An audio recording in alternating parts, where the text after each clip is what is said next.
Today we are going to be showing you how to troubleshoot fault code 04, tilt condition on your JLG electric scissor lift.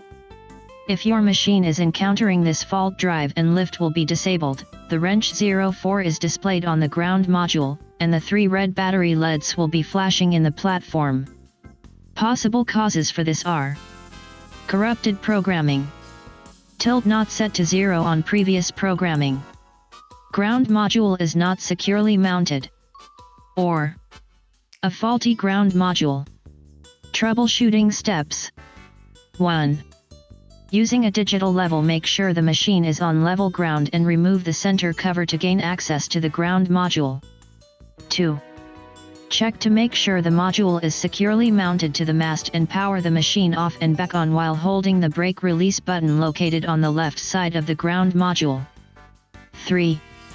Using the up and down arrows to change the numbers and the brake release button to move to the next digit, enter the code 91101. After the code is entered, press the brake release button to enter programming mode. 4. Scroll until 0 tilt sensor is inside the box and press the brake release button. The display should read 0 for both X and Y and power the machine off to store the settings. 5.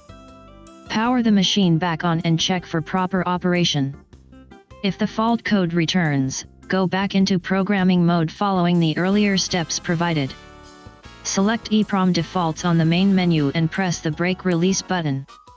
This will reset the module to the factory defaults. 6. Power the machine off to store the settings and power the machine on and repeat the steps for zeroing the tilt sensor. 7.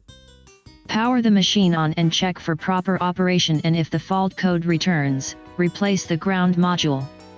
Reinstall the center cover and secure. Thanks for watching. You can find all the parts and equipment used in this video over on our website GCIron.com.